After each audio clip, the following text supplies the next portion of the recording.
Okay, next plenary speaker is from session 10, Dr. Gretta Pecl. Dr. Pecl is a professor of marine ecology at the Institute for Marine and Antarctic Studies, IMAS, and the incoming director of the Center for Marine Socioecology, CMS, both based in Tasmania, Australia. She has a broad interdisciplinary research interest and a passion for science engagement and communication with the public. Much of her current research centers around understanding climate change impact in marine systems and how marine fisheries, aquaculture industries, and coastal communities may best adapt to these changes. Her research has focused on climate-driven species redistribution, including multifaceted approaches to developing a mechanistic and process-based understanding of the high variation in rate and magnitude of species range shifts. Dr. Pecl today we're talking about the climate-driven species redistribution in marine coastal systems. So welcome, Dr. Pecl.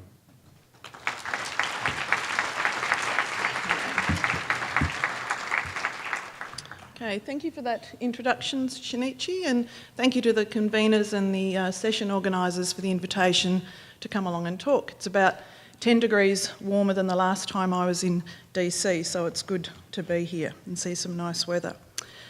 So I'm going to be talking this morning about climate-driven species redistribution, and I've got to say, even though this is a large part of my work, it still blows my mind a little that we are literally living through a global redistribution of the planet's species.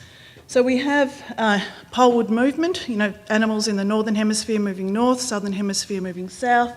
We know that that's happening much faster in the ocean than it is on land. We also have, in addition to latitudinal movement, animals moving to higher elevations on land and deeper in the ocean. And in all those cases, they're trying to track their preferred temperatures rather than moving to cooler temperatures. They're just trying to keep pace with their preferred temperature. And those shifts are greatest where the climate has warmed the most. And wherever studies have gone in and looked at all the species in a particular region or a group of taxa in a broader area, they're discovering that between 25 and 85% of species are already shifting.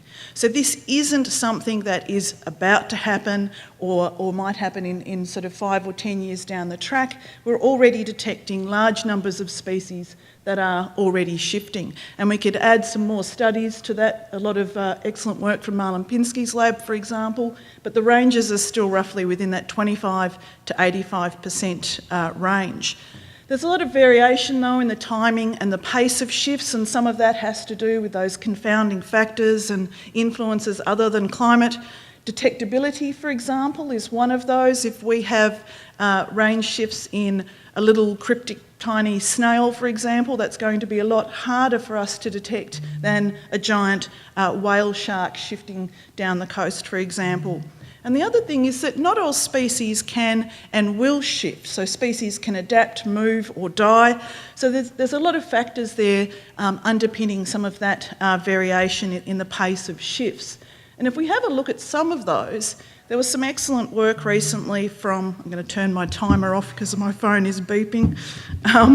There was some excellent work by Chris Brown, for example, that quite horrifyingly said the method that we were using to detect these patterns and processes was accounting for around 22% of that variation. So I think as a community we need to think about these methods that we're using to detect these processes. Some seminal work from Jorge Garcia Molinos and his team looked at climate velocity, so the rate of isotherm movement across the seascape, the temperature isotherm. And that accounted for around 40% of the variation in the rate and magnitude of species shifts. Jennifer Sunday did some work with our extended team looking at range shift rates of fishes along the east coast of Australia, and she was able to look at the climate, the locally experienced climate expectation of species, and added in some species traits. So things like latitudinal range size, dispersal capacity, body size, that kind of thing, and that together explained around 50% of the variation that we were seeing. And then some more work by Molinos looking at the agreement between the directional flow of the current and the movement of the temperature isotherm over the seascape. Putting the directional agreement for those two together showed that explained a large percentage of the variation in range shift rates as well. So we are getting a handle on some of the key influences so you can't hear it buzzing, some of those key influences affecting range shift rates, but there's still a fair bit unexplained there. There's some work from Adriana Vergis and Thomas Wernberg and others looking at ecological interactions and habitat availability, and they're also very important. And I'd suggest that probably the stage of the range shift that we're measuring might also be important. So we tend to talk about range shifts as, is it something that happened or not? Like it's a binary thing, but it's not. It's an ongoing process that occurs over time and through different stages. So maybe in some of these studies, we're actually measuring different parts of that process as well. And that's probably something that we could think a bit more about as well. We're also very species focused at the moment, and that sounds like a strange thing to say given we're talking about species range shifts. But what I mean by that is that we're looking at the shiftiness of the species, so the local climate velocity of the species, the life history traits, the physiological responses, its direct interactions. But a shift doesn't happen in a vacuum. It's happening within the context of a recipient ecosystem. So maybe there's characteristics of that recipient ecosystem that could also be important that I think as a community we're not really considering at the moment. So maybe there's things in there about the resident ecological network that are also important. The opportunity niche in trait space, for example, or other emergent properties from the system. So when we think about it, a range shift really is a combination of a species shiftiness and the receptiveness of that recipient ecosystem. We're not sure what those relationships might be, but we need to think about those two contexts. For example, we could have a pretty shifty species, and this one here is a long-spined sea urchin, and it is pretty shifty and shady in a variety of ways. That might have a high level of shiftiness, meaning it could move into a recipient community that had a low receptiveness. You could have a much less shifty species that could still move into a recipient community if it had a high level of receptiveness. So maybe we need to start thinking about a range shift in a bit of a broader context. And there's parallels there with some other processes, invasion biology being the key one there. So an invasion is partly due to the invasiveness of species and the invasibility of the environment. And I don't think as a community yet, looking at range shifts, we've kind of made that leap. You could also talk about that in the context of disease. We all know that a disease is a function of an infectious agent and a host, not just the characteristics of the species. And so I think in terms of range shifts, we could really start exploring that other axis there a little bit. But speaking of invasions, we do know that range shifting species can have ecological impacts equivalent to some invasive species. So some of those impacts from shifting species can be pretty big, or they might not be discernible at all. They might not really matter at all. But one example I can give you of a range-shifting species having a very large negative impact is of Centra stephanus, which is a long-spined sea urchin moving into the east coast of Tasmania. As our waters have warmed up, we've hit the temperature threshold for their larvae, which is 12 degrees. Many more now survive. They eat the kelp and the algal system there, leaving urchin barrens. It's quite a complicated problem, and that's not the only factor, but it's certainly been a big part of that. But again, in terms of impacts, we're still focused on single species. And you might remember 25 to 85% of species are already shifting, but we're only looking at the impacts in terms of individual species. We had a go at trying to consider impacts in a broader context in our system off the east coast of Tasmania, and we looked at the range-shifting urchin and the algae and the rock lobster and the abalone that are dependent on that system, using a qualitative loop analysis type model, looking at the feedbacks and the connections there. But we added in some range-shifting species, so the octopus at the top there and snapper, some reef fish coming into that system. And what we were able to demonstrate was that it's quite likely that the octopus in particular is a bit of a backup buddy for the urchin. So as a research community, we've spent a whole lot of money on research and exploring different management options in the bottom part of that box. We've only been looking at the urchin, the algae and the rock lobster, but maybe these other range-shifting species coming into the system are just as important.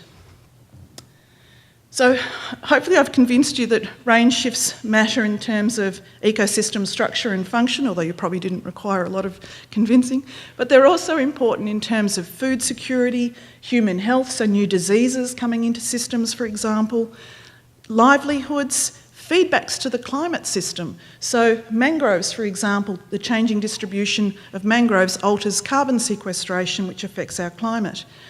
And culture, human culture, and I mean that in a variety of contexts, from the local family that goes fishing at their shack over Easter through to Indigenous peoples and their connection to place. So the species that we find around us are often really important for our culture. So what can we do about these species range shifts? And I really like this adaptation diagram from Miller, from William Chung's lab. And if you look along the bottom there, it's got organisational scale, and then along the y-axis, adaptation targets. And I just wanted to show that adaptation isn't this one simple thing. It's something that can happen at a variety of scales and for a variety of targets. And if you look at the darker blue section in the middle there, that's all within the ecological system, and then the lighter blue there highlights the human system. So we can have adaptation in either of those systems.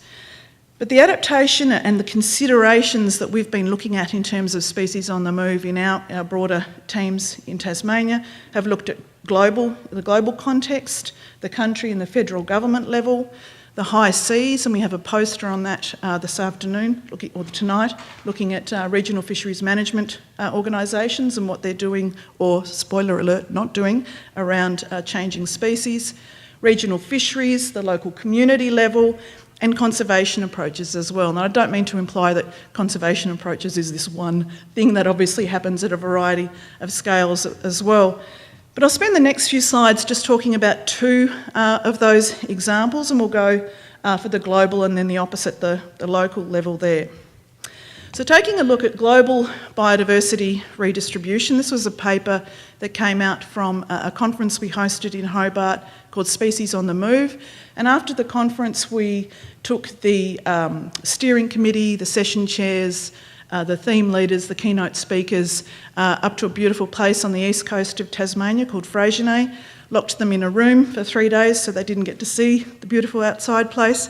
And we thought, what are all these changes in distribution that are already occurring, that already have shown significant impacts or implications in terms of human and social systems, governance and climate feedbacks?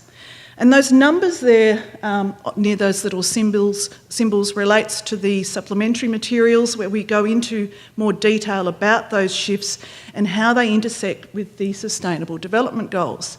I'm a little bit gutted because I think that was the best part of that paper and it's buried, so if you look at it, please look in the supplementary materials. So we looked at all those range shifts and then each of those Sustainable Development Goals and the targets under those Sustainable Development Goals. And to give you an example, the poverty one. Changes in distribution affect access to natural resources, changes in distribution of pathogens and parasites, and we all know that those wetlands and coastal areas are really important, particularly for vulnerable people. So we went through the goals and looked at where might changes in distribution intersect with those. And horrifyingly enough, they intersected with every single one of those Sustainable Development Goals, but were not considered explicitly in any of those. So Sustainable Development Goals is our guiding strategy for the next few decades, and yet we have this global redistribution of life on our planet that isn't explicitly considered in that yet. But I think we might have a little bit of a bigger challenge on our hands in terms of the Sustainable Development Goals, and I couldn't help but slip this slide in. There was a survey that came out this week that was a survey of 3,500 leaders in the developing world, and they decided, or the result was, that our Sustainable Development Goal number 14, Life Under the Ocean, was the least sustainable development goal out of all of them. So you can see third from the bottom there, that tiny little bar. So I think we have a big challenge on our hands, much broader than incorporating species on the move into the Sustainable Development Goals. So we've got some work to do, people, in terms of raising the profile of oceans and why they're so important. So we'll skip to the local level now. So we've looked at how global strategies may or may not be incorporating species on the move into them. We'll go to the local level now. And I'm using the example of Tasmania, my home state. And in Tasmania, the marine environment is really important. So everybody, or not everybody, but a large number of people go recreational fishing. We have the highest value of seafood. A third of our agricultural production is seafood. And we have really diverse communities of temperate marine life. And we also have warming around 4 times the global average. And that has led to some pretty large changes with temperature. So we've got that poleward expansion of the sea urchins that I mentioned. We have some new octopus, a new octopus species that's moving in. And I just wanted to highlight there's a new paper coming out next week in Scientific Reports from Jorge Ramos about the genetics of that range extension that I think is a pretty interesting paper. Lots of other intertidal species that have moved polewards, dozens of fish, lots of seaweeds. I'm sure you're getting the idea. And if you take a step back and have a look at what our system as a whole looked like a few decades ago, it was very different pre-warming to what it looks like now, where we've had a big reduction in that kelp and the algal material and those new species moving in. So what has been the response to these changes? We know that globally, the planned adaptation at a government level has been quite low in terms of action on fisheries, and that's exactly the same in Tasmania as well. But we started collating the autonomous adaptations of our marine sectors, so divers, fishers, commercial fishers, charter operators, and aquaculture producers. And there is a whole lot going on at that autonomous bottom-up level. So it's a very rich adaptation landscape. We have charter operators advertising trips for new species, changes to product handling and landing practices, changing farming practices, using seasonal forecasting for farm management. That's using some of Alastair Hobday's work. So maybe individuals, organisations and communities are a whole lot more flexible and adaptive than what our government systems might be. And when we characterised some of those adaptation options into different types, the most common ones, we had examples of all of those there, but the most common ones were capacity building, practice change, information, warning or observing systems, and technology. But here's the kicker. Almost half, or just around half, those adaptation options looked like they would be potentially countervailing to our planned government adaptations. So, and we're not even aware really of all these things that are going on and how they might mix with these planned adaptations. So the one thing I should say on this slide is that even though a lot of the research we've been doing in Tasmania has led to lots of principles, planning, framework and not a lot of government action, some of our research has helped underpin some of these autonomous adaptations. And an example of research that we have underway to continue that support relates to a PhD student, Curtis Champion, supervised by Alastair Hobday and myself, where he's looking at habitat suitability modelling under near-term conditions and looking at the number of months per year that this new range-shifting species coming into Tasmania might be available to charter operators, for example. And so he's been able to document a declining fishing opportunity in the north and an increasing fishing opportunity in the south. And you can imagine that a charter operator might be able to go, oh, in 5 years' time, I'll get another month or two of availability of this species, maybe I'll upgrade my boat. So it's just one of the ways that we're trying to do research that supports both government-led adaptation and the autonomous adaptation.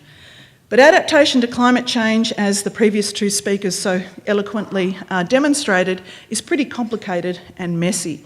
We have that limited government level planned adaptation, a low awareness of that non-government adaptation.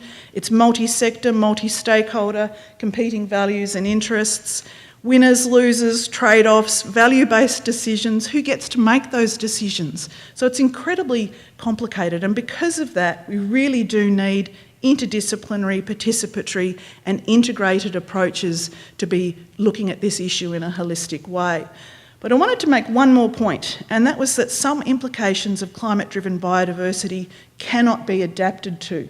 And this example comes from the Tasmanian Indigenous women, where they have a very strong connection to sea country, and part of the way that they experience that is through these rainbow shells that are declining because of the declining kelp and the declining weed beds. So we can't adapt to everything, and in some cases that's going to be particularly upsetting. The other point I wanted to make was that adapting to global species redistribution requires, to use a boating terminology, all hands on deck. And I think this was also demonstrated, particularly in Merle's talk. And I'm really hoping that climate change can be a bit of a catalyst for us to respect, collaborate, exchange and integrate with Indigenous knowledge systems, information from our industries and community-based science with our Western academic science. And that's been referred to in the past as two-eyed seeing. So while we value our 20, 30, 40-year data sets because they're constructed in particular ways and we can interrogate them in particular ways, that can surely be put in some valuable context by looking at a 3,000 or 4,000 year collective cultural memory and putting those two together. Lastly, Species on the Move is an incredibly visual, powerful thing that people can experience. People know what species are around them and what are unusual. And I think it's a great opportunity for us to use these to communicate and engage and collaborate with our communities on climate change. And the example I've got there is from a citizen science project that I lead in Australia called the Range Extension Database and Mapping Project, or REDMAP, and I'd love you to go and have a look at that. Lastly, just finishing up with an invitation. If you're interested in things around Species on the Move, I would love you to come to South Africa and attend the next Species on the Move conference there. And then just a reminder that we have lots more interesting talks on all sorts of aspects of species range shifts in session 10 today. Thank you.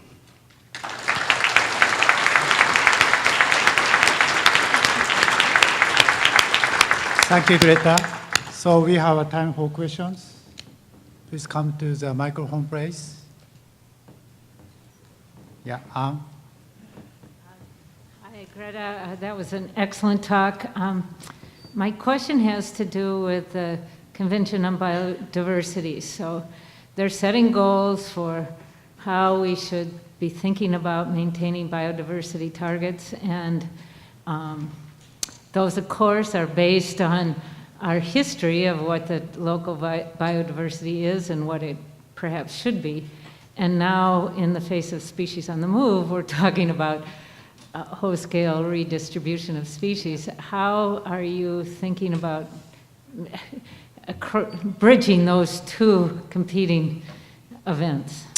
It's a very interesting question, and there isn't a simple answer to that.